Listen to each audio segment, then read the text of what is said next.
welcome to the Who Dares Rolls mumbly jumbly video-y podcasty, I don't know, this rambling thing. I am your host, Mike B. If you are new, then hi. How did you find yourself here? If you're still sticking around, why? How are you all? Welcome to the local usual watchers and listeners.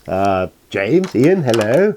Jamie, I know you're out there. You'll come along to Games Go and whinge about something. Well, I'm mentioning you now. I'll also mention Tony, the great big gorilla-y lumpy lump. Love him. Anyway, I've digressed entirely into nonsense. The video here now, yes, jolly good. Fireworks night is about to happen tonight. That'd be fun. Dog probably require therapy, so that'd be entertaining. In fact, we'll be a games night that night, so we'll probably have to deal with Erwin Dawes is going out. The dog's going to be having a fit over the fireworks. Son number 3 will be up and down constantly because, you know, that's what he does. And somewhere amongst all that, I'm going to try and fit in a games evening. So that is in no way, of course, going to be fraught. So, on that bombshell, let's have a think about what we've been playing.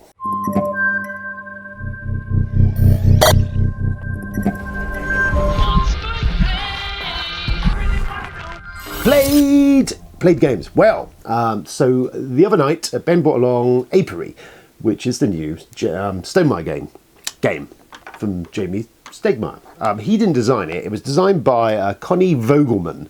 I think it's her first design. Anyway, I move on quickly. It's Connie Vogelman. Some really great art by, I can't remember the artist, but very good art. And I'm not going to attempt to pronounce that name, actually, now I think about it. So, anyway, great art, idea. The theme is space bees, bees in space. Which you go, okay, high concept, but it works. It does work. This one's been getting some buzz. I think it was from Essen. I think there was like a preemptive sort of release there at Essen. It is available via the Stonemaier Champions or on the Stonemaier site, and if you're a champion, you get some discount.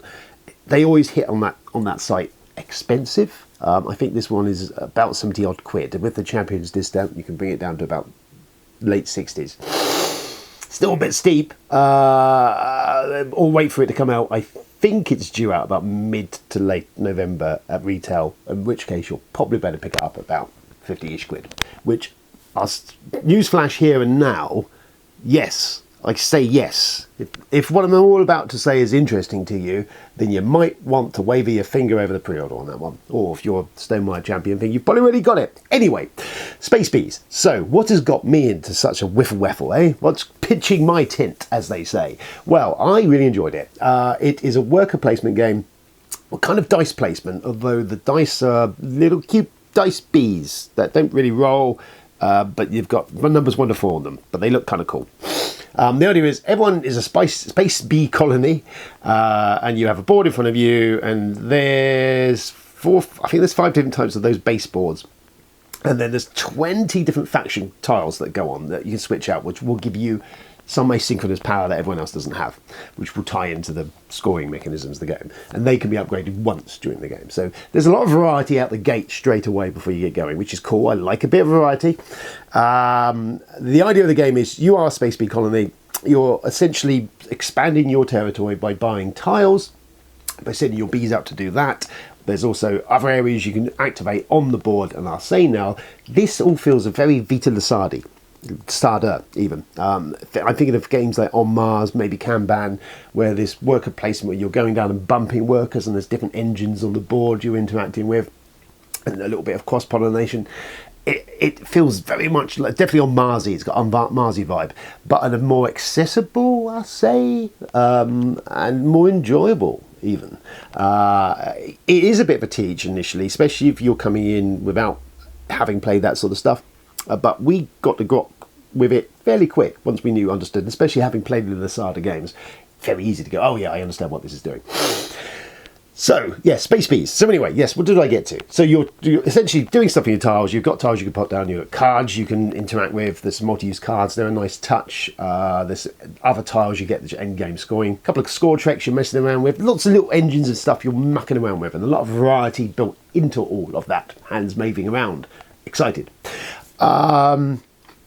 So yes, that's the overview of that.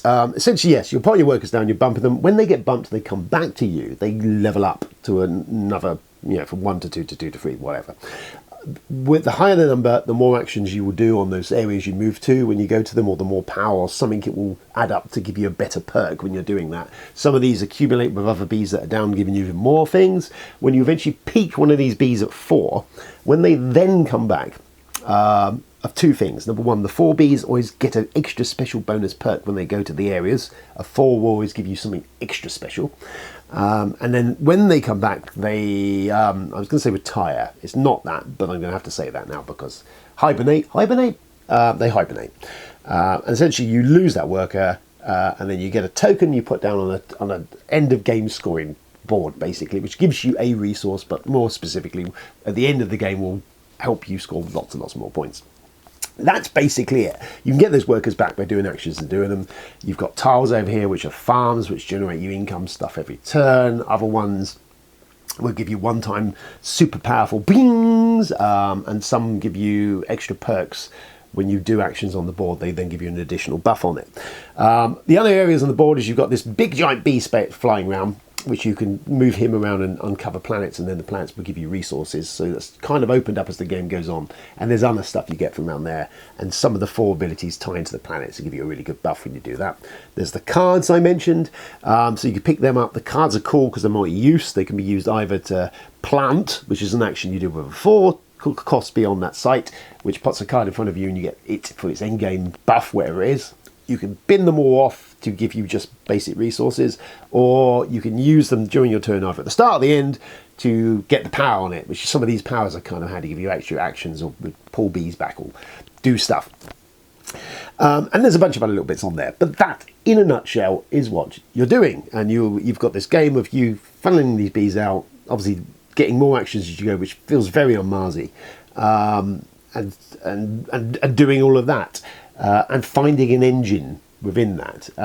What seemed apparent, especially from my board and Bob's board especially, I didn't see the other guys so much, is my one was very much steered towards getting extra bees back. So I was burning through my bees because I knew I could get them back easily by putting towers down, whereas Bob's was very much hand-holding him for a few things at the early stages of the game, so if you do this you will get a massive discount to do it. I don't remember or could tell or think of what the other guys' boards were doing. And then obviously you have the tile as well, which mine was giving me a point per tile I had on my board. So I was very much invested in, well, I need to spread my board with tiles. So yeah, that was it. So you're finding an engine through all these different bits, these mechanisms were purring along, and they all fairly seamlessly move. It looks gorgeous. The iconography is very intuitive once you know what you're doing with it. It very much felt like, when there's Lasada, O2 jams things, joints, where it's just kind of purring along in hand in glove, and it does, and it works really well. I mean, I have a love-hate with Stonemaier, and that's some of his stuff I find, usually the ones he's designed, not always, but no slight on Jamie. But yeah, I really enjoyed Tapestry, and I really enjoyed the purr of the motor that was doing. Expeditions, I kind of enjoyed, but on subsequent plays on that, my kind of elation is dipped. And it just feels at the moment, and I think I mentioned in the last video, it's kind of lacking something. I don't know what it is, but it just feels a little bit like there's something lacking. Whereas this play of Apiary, I really kind of got the vibe for and really enjoyed it. That Tapestry buzz for me. So I'm probably going to grab it, is my feeling at the moment. I'm very much, it's one play in, I granted, so we'll play it again, I'm sure, but at the moment I'm very much in the camp of, actually, I think I need this in my collection, because I'd quite happily play that with the guys on the Sundays, and I think they'd vibe with it. Things it's like, as I said, it's those Lasada games, feels a little bit like Origins First Builders, has got that dice placement stuff going on. Yeah, they're the ones, it's the vibing off, that style of game. Components, really nice, I mean, as you would expect. I think at the 50-ish quid mark, this is a really good value piece of kit. It's a good game, lots of variety in it. And more importantly, actually, I'll say, unlike Expeditions, which has left me feeling like there's an expansion needed at least to kind of tie that all together, this one feels very complete. Like, it's good, it's solid. There is nothing really, having played it, that I'm looking at it going, I don't think this needs anything else. It's just sweet. It purrs along. So it's, yeah, feels like bang, a complete package, which is really nice, and a lot of variety in there as well. So kind of cool. But yeah, Space Bees. I know the buzz is going to be getting a buzz for now. But I think it's justified personally for me off that one play. So if you're a fan of any of that sort of stuff, I'm going to give you the whole. Yeah, you should probably be thinking about it because I think it's going to be a winner. This is a wingspan, definitely a wingspan. It feels like. So yeah, hats off, really good, great design. If you've got a lot of that Lasada stuff, then maybe it's not for you because it probably is a lighter end of that a little bit. But if not, I think it's a sweet spot to go in on. It's nice. It's lovely. It's nice. So there you go. There's that. Other than that, we were playing last Sunday. That seemed apt as it was very near Halloween. Texas Chainsaw Massacre, the board game. This is the Slaughterhouse, is the Funko one, not the Trick or Treat Studios game. Available exclusively at HMV for 25 quid. And I already raved about that just going through the box contents last week. But I will say again, absolute stonking bargain. If you're a fan of the movie or movies, it's great. It's got that theme, that gritty, dirty, grimy feel like the movie. It works really well thematically. It's got some really cool, nice components for the price value. The components are lovely. In fact, I couldn't resist, and I painted up my miniatures because who doesn't want to have a fully painted Leatherface? So I bashed one of them together. There he is, bless him. Though he's still got his droopy chainsaw on. I tried to straighten that about multiple times, and he was having none of it. So be it. But yeah, I was really digging on that. We played a game. It has got player elimination. I will say that, caveat to that. We had quite a fun game of it last weekend. I pulled some punches, and they won. But I can see next time we play it, I'd very much come out fucking ready for action and like take no prisoners next time we play, because I'd pulled some punches. I could have probably murdered Jamie with a lump hammer earlier in that game, and I let him live, and then he came back and bit me in the arse. A lot of value in the game. It's got about 5 scenarios in there. We only played the first scenario this time, which revolved around the survivors running around and finding keys and components for get a car going. But the other ones, the subsequent scenarios in there with different things going on. It's got that little legacy vibe I mentioned before, which you've got the fridge and the weapons. If people go in with extra weapons and die, they leave them to turn up in subsequent games, which I think is a nice touch. There's an extra couple of cards in there in a plastic poly bag, which, having looked now, they're achievements you get at the end of the rulebook, which adds cards which either buff one side or the other. And I know I said in my unboxing video thing of this that I thought the mechanism of the old man grandpa was that he was the one delivering killing blows. He isn't the case. It's not that. It's not quite as dramatic as that, which actually now playing it would have been a bit of a pain in the ass. But yeah, what he does is if a survivor runs into his room, then they're frozen on the spot, and then he gets a free hit, basically, which is cool. You can move him around. You can pick him up and move him around and kind of leave him as almost like a bear trap right into funnel people into. I really enjoy what it's doing. I like it's got the noise mechanism feel from Nemesis that works nicely with this. How, the more noise they make, it then equates to essentially giving more currency to the bad guy to then be able to use that to attack the good guys, which is nice. And then they can attack the baddies, the Sawyers, on site to reduce the actions they can carry out on their turn, which also worked as a nice thing for them. And lots of nice cards that kind of do whizzy-wangy cool shit that you can pull, a rug pull, if you get the right stuff at the right time. I think it's cracking. I think it's really good. It totally nails that theme. It's got that grungy, 70 grindhousey feel to the game, and somehow it works. I think if played properly, if not pulling your punches, and I'll see how it plays next time, there is probably a genuine level of threat there, which would probably work with their player elimination, would have people that scurrying around. I think the only thing is the caveat to that is essentially people, if they are silly and do a stupid horror movie thing and walk off on their own, which Jamie did, and the bad player decides to murderize them, then there is a good chance that someone could go out relatively early in the game. Although there's enough for warnings of what you're getting hit for damage and stuff to maybe make you go, fuck, I need to survive this. So I'll see next time. I know the gloves will be off on the next playthrough, and then that will give me a real good feel how that works. Hopefully we can get one in this weekend. That's played, other than scattering of other stuff that's not really as exciting or thrilling as what we've spoken about. We did play Terraforming Mars again, and then Jamie and Tony both suffered from absolute fucking terminal AP. It was about a 5-hour game of Terraforming Mars. Fine, I enjoyed it. I can't remember who won, actually. I think Tony may have won. No, Jamie did. Jamie stonked ahead. And in fact, I think about a round before I'd looked and gone, oh yeah, he's so going to win. I like Terraforming Mars. I still do. I've really thinned out my decks of that. I've taken out pretty much all the Venus at the moment and haven't touched on the Turmoil one again since we played it the first time, because it just kind of bloated up. I've kept the colonies in there because I kind of like how they can add a little buff, and obviously Prelude isn't a given. But I might put Venus back in if we play it again, just to see if there is I never felt there was like a decent engine to be found in the Venus board, a worthwhile waste of your time doing it. It just felt ultimately a bit bloaty, but maybe I'll think about that. But yeah, the Terraforming Mars, I enjoy it. I like it. I feel now that it is in danger of being surpassed by much more fun, entertaining engine building games. I think of things like Tapestry or Apiary, as I've just mentioned, as games that kind of do that sweet spot, that engine buildery thing, but maybe more fun. I've got a soft spot for it. I like it, but I definitely think it's very bloated, and I don't think with Terraforming Mars you need half of the shit that come out later. Prelude is pretty much very good. Maybe the extra boards, which I do need to pick up, but there's one thing I don't have, are really two possibly essentials, and then everything else past that, I would say, currently is a bit of a, yeah, maybe. Obviously, we've got the second Prelude expansion coming out, which was mired in the AI art shenanigans. Depending on price of that when it comes out, I may well pick it up, because it's nice to have that buff on top of what we've got.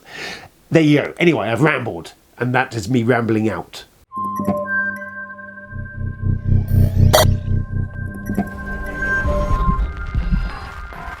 Here is the news. News. Well, there's not a lot of news, actually, to be honest. I did spot, I think either this morning or last night, that there is a officially sanctioned licensed Diablo board game coming out via Glass Cannon. That's all I know at the moment. I guess it will go to Kickstarter or GameFound. And I mean, we can pretty much presume it's going to be miniature laden. I would be interested in the concept. There is Sanctum that come out from Czech Games, which is feels very much like Diablo the board game, and it's kind of a Euro game, and it plays quite well. The end game is a little bit funky. It doesn't quite hit the landing, but it's not bad fun. If you can pick that up at a reasonable price and you're a fan of Diablo, it's fun in a Euro-y kind of way. I need to play it again. We haven't played it for a while. Excuse me. But yeah, Diablo game sounds kind of cool. I suspect it will be out of my price range, because I suspect it will be absolutely festooned with plastic. But I'll keep an eye out and see, because I do like Diablo. Although I've been playing Diablo 4, or played Diablo 4, because I was bought it by son number 2 for my birthday, I want to say, or Father's Day, I can't remember what. But it's fucking terrible, I will just say that. I finished the campaign and then had no interest in playing anymore, because it was just a horrific grind. So there's that. I picked up this the other day, which is the Aliens. We're in the Pipe 5x5 expansion for the Aliens board game. This was on Amazon, I think it was 20 quid, all in, bang, done, sorted. It was maybe even less than that. It was not a bad price. I've seen it more than that. I couldn't resist. I have this game, and I played it a couple of times. And to be honest with you, I need to play it some more, because I really struggled against it, because I loved the Leading Edge game. This has got all the kit, all the minis, all the good stuff, but it just doesn't quite. It's a bit clunky, but I need to play it some more. This is total FOMO, completist nonsense by me to get this, but it was reasonably priced, so I got it. As we're here, what is in the box? Not a lot. So we get, oh yes, of course. So we get the sprues for the Pharaoh and Stonemaier, the two last remaining characters that aren't in those original base game and the expansions and all that. So there's them. We get some new aliens, because of course all this is, we're gluing all the figures together. There was a great deal of gnashing of teeth and consternation by people when this first came out. I will acknowledge the aliens are an absolute pig to build and glue together, and it was a monumental crafting project to do it all, but I did do it all, and then I painted it all, because I'm a fucking sadist. But yeah, be aware there is construction involved, and it is quite soul-destroying building all the aliens. These are slightly different alien molds and makes from the base game. I don't know if they play differently as such, but they're in there. Some instructions for you to build your miniatures. Yes, indeed. I mean, if you're a fan of miniatures Citadel, Jesus Christ, Games Workshop, obviously do that with most of their kits and stuff. So if you're a hobbyist in those regards, then fine. And if you want it as a project, it's quite a nice little project to sit down and do. But I got it all very early doors, and it was quite an undertaking, and I almost lost interest in it in the process. There's a lovely rule book there of some stuff, and there's the new aliens.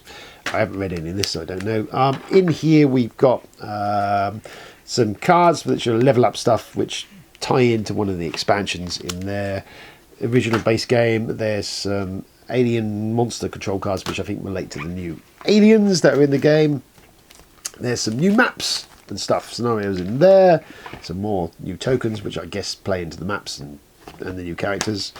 There is the new characters, their player boards which you can use in the game, and there's also this which ties into the campaign game you can play, which is the vents in the movie. If you remember, they were escaping through the vents. Now that's been added into the thing, and essentially on the dropship in the game, if you want to, you can play through the entirety of the Aliens movie by using all this. I mean, in here there's not a lot in here.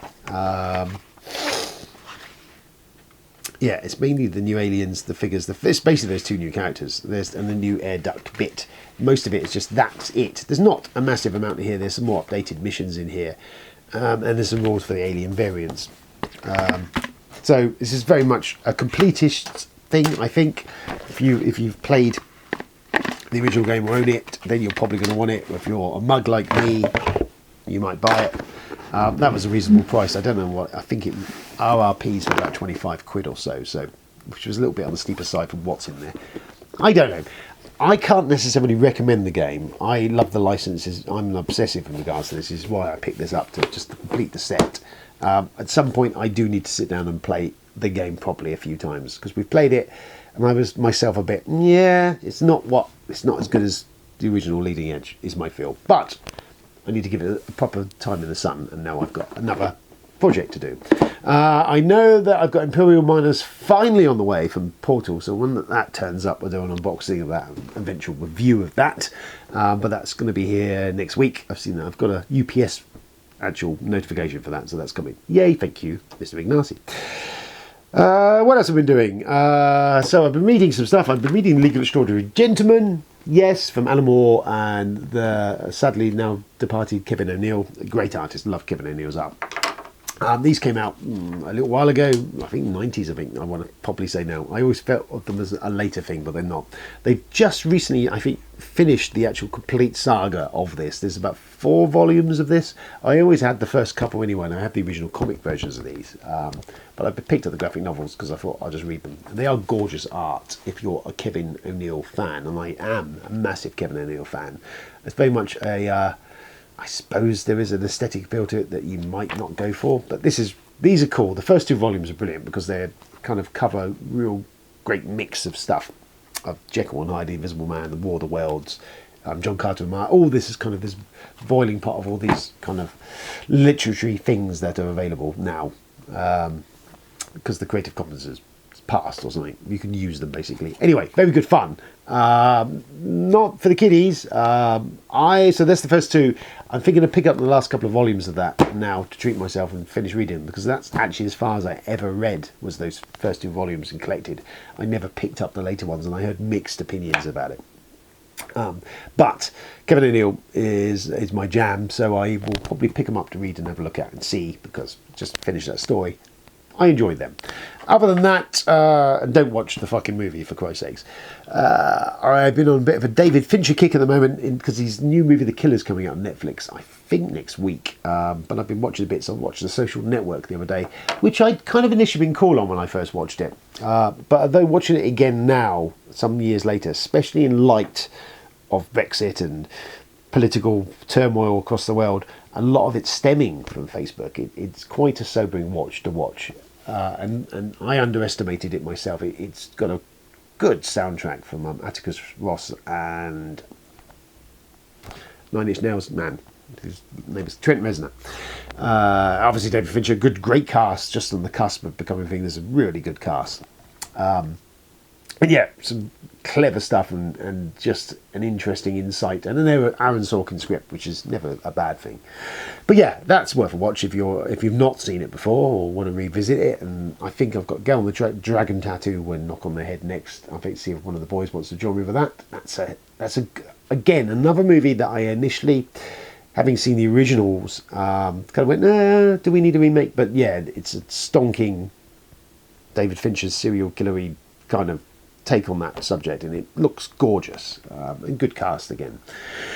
So yeah, anyway, that's going on. I've been watching The Sopranos, got back in The Sopranos. Son number 2 had never seen it, and I said, you'd probably enjoy it. And we are on our way, midway through the first season. I forgot how funny The Sopranos is and how brilliant. I mean, I knew how brilliant it was, but I forgot actually how chuckle-worthy those early seasons are. Really enjoying that. So that's The Sopranos, and that's kind of it. There's probably other stuff I've been doing. I haven't yet really sat down and watched Loki. I watched like the first episode, but I'm kind of a bit burnt out, especially after Secret Invasion, which was a fucking car crash. Kind of, yeah, I don't know. I'm kind of like, yeah, so I will watch it because I liked the original season of Loki, so I need to sit down and watch that. It does look gorgeous. It looks absolutely like they're throwing all the money in the world at it, but I just like, yeah. Other than that, I don't think there's anything else. There probably is other junk I've been watching. I'm watching lots of horror movies at the moment. I watched Talk to Me the other day, which is on Netflix now. Worthy watch if you like your horrors. It's not doing anything particularly new or extravagant or original, but what it's doing is very well done. It's kind of like a redo of the Monkey's Paw story, kind of a mystical element that has a sting in its tail. And this one in particular is this allegedly it's like a China hand that apparently supposed to be embalmed hand of a clairvoyant or something.